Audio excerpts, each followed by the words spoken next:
prostitution des mineurs touche tous les milieux sociaux, que ce soit des familles classe moyenne supérieure, voire bourgeoisie. Je ramène des filles et elles travaillent. Donc là, aujourd'hui, il y a des filles qui bossent pour vous? Là, tout de suite, ouais. Je suis plus bas de moi-même. Ce site-là est un site en roue libre et une mineure peut facilement se prostituer dessus. C'est des dizaines de viols par jour, en fait, et de la torture. Permis de travailler en direct sans passer par le proxénète. Parce que j'avais des menaces de mort, tu pars, t'es morte. Bonsoir et bienvenue dans Enquête exclusive qui s'intéresse ce soir à un thème difficile, douloureux et par bien des aspects, vous allez le voir, totalement scandaleux. La prostitution des mineurs touche aujourd'hui 20 000 adolescents et adolescentes en France. C'est un phénomène qui a explosé. Ce chiffre, en effet, a triplé en moins de 10 ans et encore, il est largement sous-évalué. Au cours de cette enquête qui a duré des mois, nous avons confronté des clients à leurs actes ignobles. Nous avons également infiltré les réseaux. Nous avons rencontré des victimes et leurs familles complètement anéanties par ce qui leur est arrivé. Mais les proxénètes aujourd'hui n'hésitent pas non plus à recruter à la sortie des foyers de l'aide sociale à l'enfance. Vous verrez également à travers cette enquête que les services de l'État sont volontiers passifs à l'égard de ce phénomène et que la justice elle-même a du mal à y répondre correctement.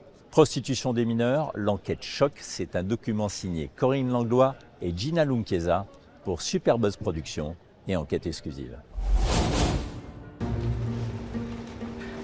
Quelles sont les solutions pour sortir de l'engrenage? Dans le centre de Paris, l'association contre la prostitution des enfants reçoit depuis 5 ans des victimes et des familles. Bonjour. Hélène David est la coordinatrice de ces permanences d'ordinaire dédiées aux victimes. Il y en a 25 comme celle-ci dans toute l'Île-de-France et 25 autres en région. Aujourd'hui, elle a un rendez-vous bien particulier. Ça, ce sont les pièces où vous recevez les jeunes femmes, les jeunes filles qui viennent se confier à vous et les jeunes garçons aussi. Il y a 1 an et demi, la protection judiciaire de la jeunesse lui a demandé d'accompagner une jeune fille, elle-même condamnée pour proxénétisme. Et donc là, vous allez appeler Sarah. Je vais appeler Sarah. Sarah est un nom d'emprunt. Aujourd'hui, la jeune fille a 17 ans. Depuis sa condamnation l'an dernier, elle se reconstruit par les études. Allô, allô. Avec l'appui régulier d'Hélène. Bonjour Sarah. Bonjour. Suite à ton service civique, comment tu vas? Depuis, je me concentre sur ma formation à distance. D'accord. Tu y arrives? Sarah a été condamnée pour avoir recruté d'autres jeunes filles. Elle avait alors 15 ans. Mais heureusement qu'il y a ma mère pour me redonner envie de continuer. Oui, bonjour Sarah, c'est Bernard de la Villardière. Depuis, elle a purgé sa peine. 6 mois dans un centre pour mineurs délinquants. Donc vous avez recruté des filles pour se prostituer? C'est elles qui sont venues vers moi, mais oui. Elles voulaient se faire de l'argent. Moi, je connaissais d'autres personnes qui avaient déjà fait travailler des femmes. Sarah a toujours assuré qu'elle n'avait pas été elle-même prostituée. Quelle était l'image que vous aviez de la prostitution à l'époque? J'avais pas encore eu tout ce recul et toute cette maturité que j'ai actuellement. Donc pour moi, le corps de la femme, c'était... Je veux pas dire un objet, mais en gros, si elle voulait faire ça, elle le faisait et voilà. Merci Sarah, merci. Merci beaucoup, au revoir. Au revoir. Mais il y a quand même un fond d'insensibilité, elle ne réalise pas en fait. Voilà, alors elle a 15 ans et demi quand ça arrive. Donc la première des fragilités, c'est quand même ça. C'est l'âge fait qu'on ne voit pas la vie de la même façon. 15 ans et demi quand même, on réalise quand même un certain nombre de choses. On a des valeurs, on a une morale quand même. Oui, mais enfin... C'est l'éducation qui est censée vous donner ça quand même. Aujourd'hui, dans notre société, avec ça, on sait ce qui est bien et ce qui est mal. Moi, je vois aujourd'hui donc des gamins qui ont 10 ans et qui sont addicts au porno.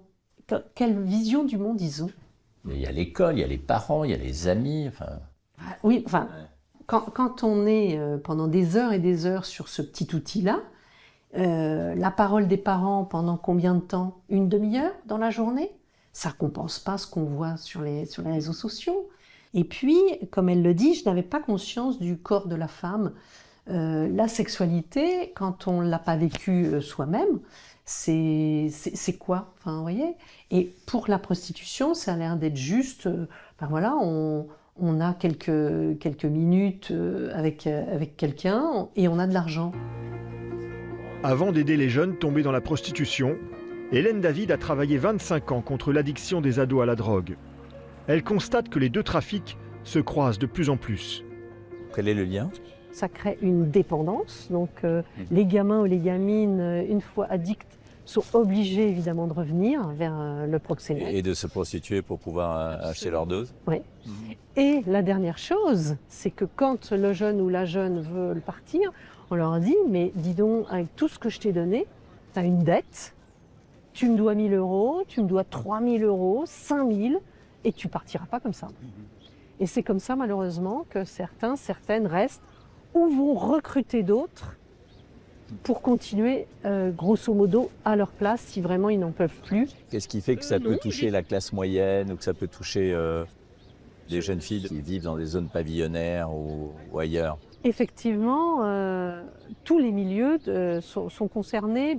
Eh bien, ça va être la jeune qui a 13 ans et qui a véritablement envie de sortir, de trouver des nouveaux amis.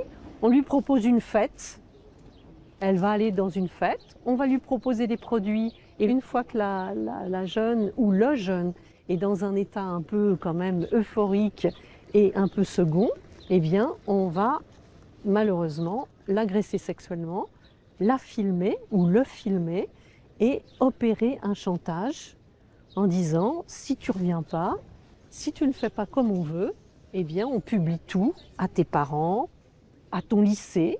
Vous voyez, quand on dit une organisation criminelle, on imagine quelque chose d'international et avec des adultes et autres, mais malheureusement aujourd'hui, ça peut se faire aussi avec quelques jeunes. À l'origine, il y a 40 ans, l'association qui emploie Hélène luttait contre le tourisme sexuel à l'étranger impliquant des enfants. Depuis, elle s'est recentrée sur la France et appelle aujourd'hui à sortir du déni.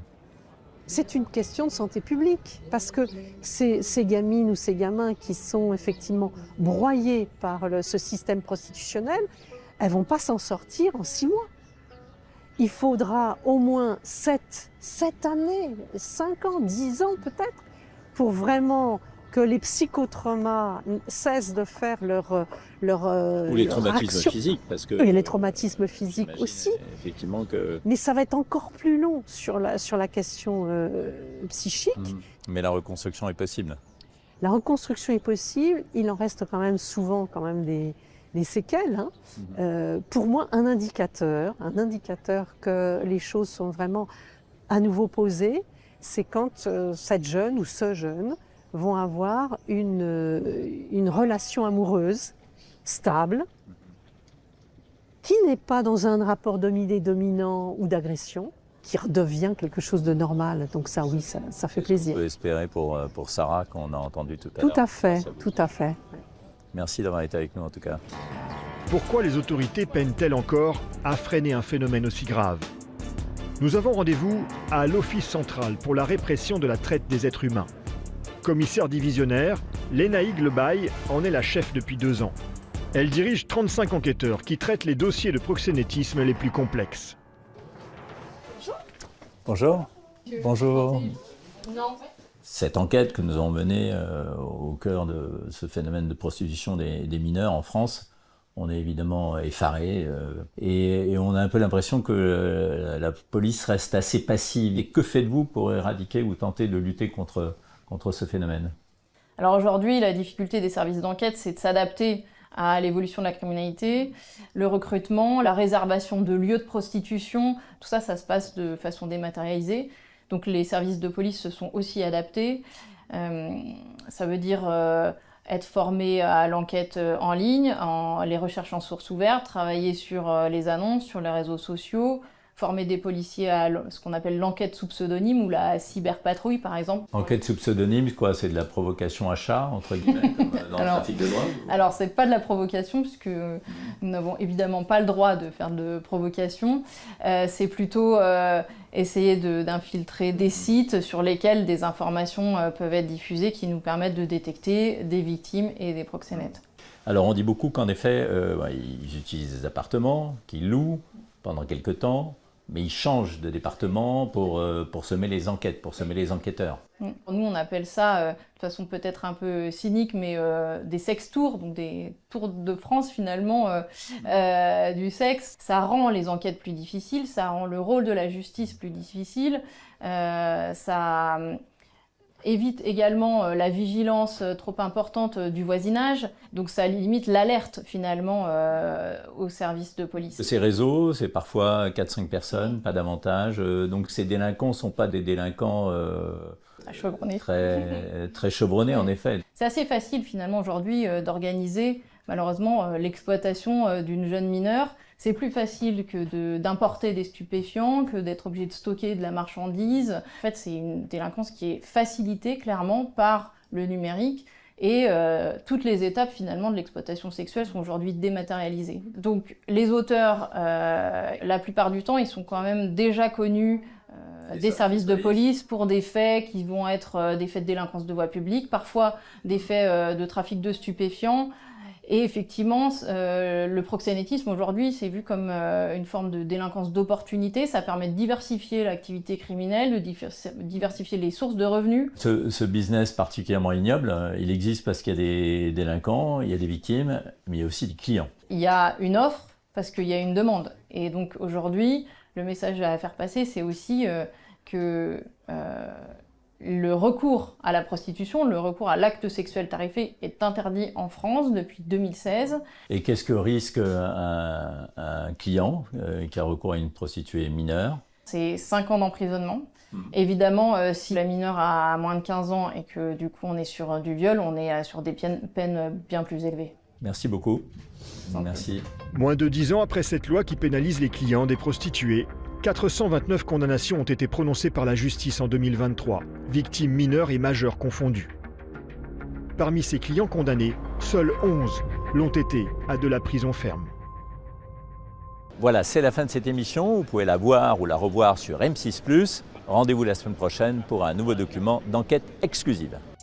Dimanche prochain, Enquête exclusive vous embarque dans l'Argentine extravagante et ultralibérale de Javier Milei. Le ministère des Transports, ça dégage.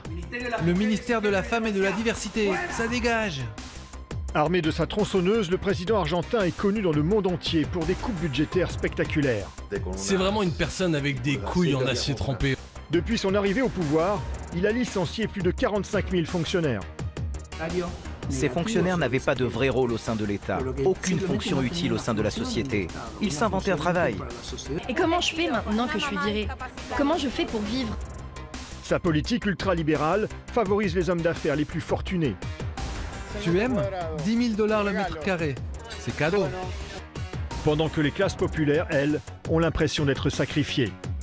Il veut virer les pauvres, laisser les gens malades mourir. Il ne veut pas aider les retraités.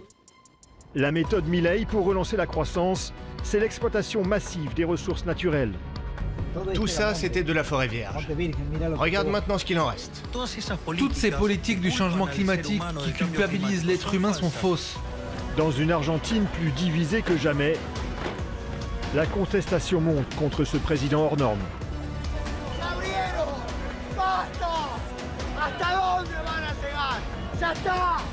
Opération tronçonneuse, l'Argentine selon Javier Milei, c'est dimanche prochain à 23 h dans Enquête exclusive.